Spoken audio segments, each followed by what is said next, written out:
좋은 아침입니다. 이 아침에도 하나님이 주신 말씀 함께 보도록 하겠습니다. 여호수아서 1장 우리 5절부터 9절까지 말씀입니다. 내 평생에 너를 능히 대적할 자가 없으리니 내가 모세와 함께 있었던 것 같이 너와 함께 있을 것임이니라. 내가 너를 떠나지 아니하며 버리지 아니하리니 강하고 담대하라. 너는 내가 그들의 조상에게 맹세하여 그들에게 주리라 한 땅을 이 백성에게 차지하게 하리라. 오직 강하고 극히 담대하여 나의 종 모세가 내게 명령한 그 율법을 다 지켜 행하고 우르나 좌로나 치우치지 말라. 그리하면 어디로 가든지 형통하리니 이 율법책을 내 입에서 떠나지 말게 하며 주야로 그것을 묵상하여 그 안에 기록된 대로 다 지켜 행하라. 그리하면 내 길이 평탄하게 될 것이며 네가 형통하리라. 내가 내게 명령한 것이 아니냐. 강하고 담대하라. 두려워하지 말며 놀라지 말라. 네가 어디로 가든지 네 하나님 여호와가 너와 함께 하느니라 하시니라. 아멘. 할렐루야. 주님의 이름으로 여러분을 사랑합니다. 하나님의 사랑과 은혜와 평강이 오늘도 여러분의 삶 속에 충만하기를 새벽마다 주의 성전에 나와 말씀을 나누고 여러분을 위해서 또 기도하고 있습니다. 오늘 본문 말씀 속에 여호수아의 앞길에 하나님께서 함께 해주시겠다는 말씀의 내용입니다. 후계자 여호수아는 모세의 후계자로서 여호수아는 이름 인물로 우리에게 말해주고 있습니다. 그는 어떠한 인물인지 우리 한번 보겠습니다.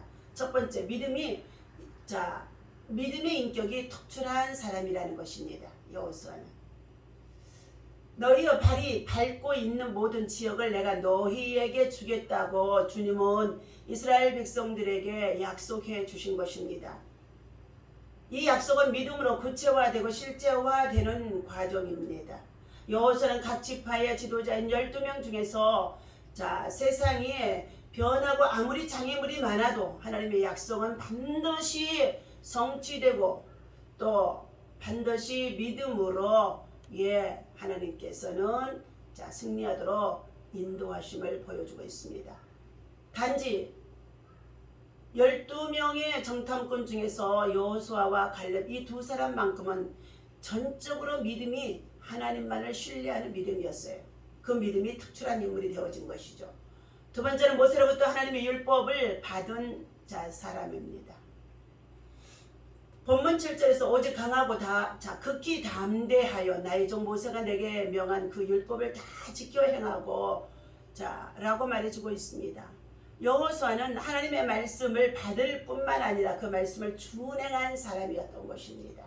하나님의 말씀을 절대 수용한 모세처럼 여호수아는 그대로 본받아 그 믿음을 지켜 순종하며 나아갔던 자입니다.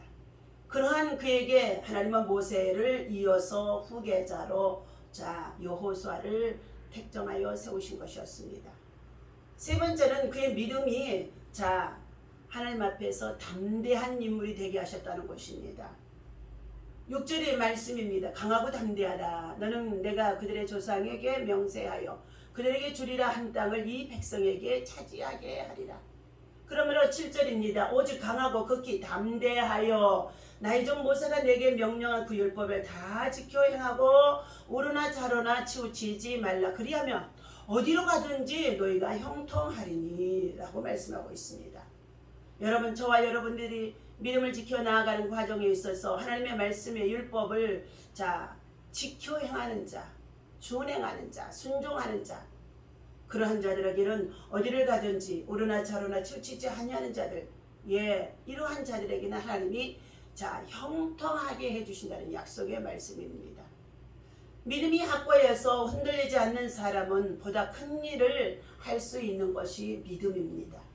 그러기에 전능하신 하나님의 능력 앞에서 담대한 믿음을 갖도록 우리는 말씀을 붙잡고 기도하는 믿음, 돌파하는 믿음, 영적 대각성하는 믿음이 우리에게 있어야 될 줄로 믿습니다. 여호수아는 모세의 사후에 두려움이 있었으나 하나님의 명령에 따라 담대함의 믿음을 가지고 이스라엘 백성들이 그 원망하고 불평하면서도 이스라엘 민족의 지도자인 모세를 따라서 나오게 하셨던 것처럼 두려움으로 가득 차 있는 이 여호수아에게 하나님께서는 마음을 강하게 하고 담대하며, 극히 마음을 강하게 하고 담대하라고 말씀해 주셨습니다.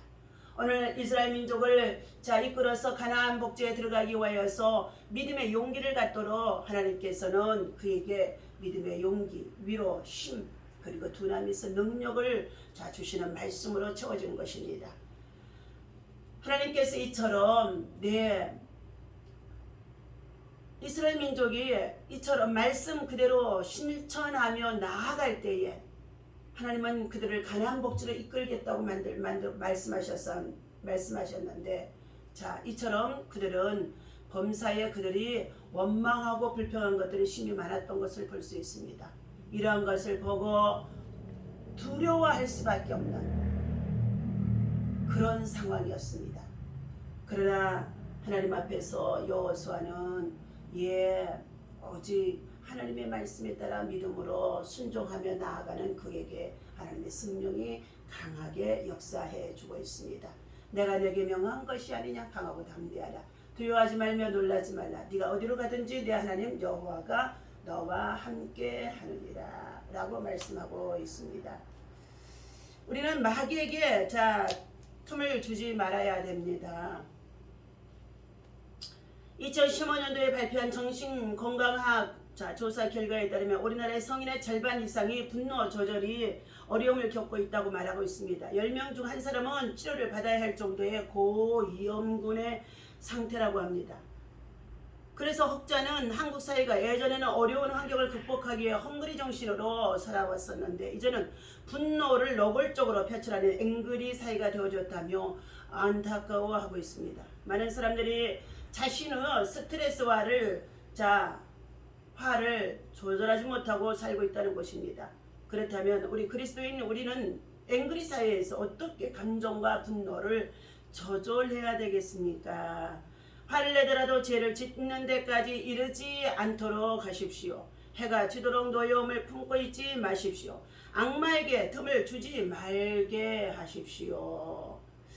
사도 바울은 오늘 말씀에서 분노가 일어날지라도 그 분노로 인해 죄를 짓지 말라고 당부하고 있습니다. 그러면서 하루가 지나도록 계속해서 노여움을 품고 있는 것은 좋지 않는 것임을 충고해 주고 있습니다.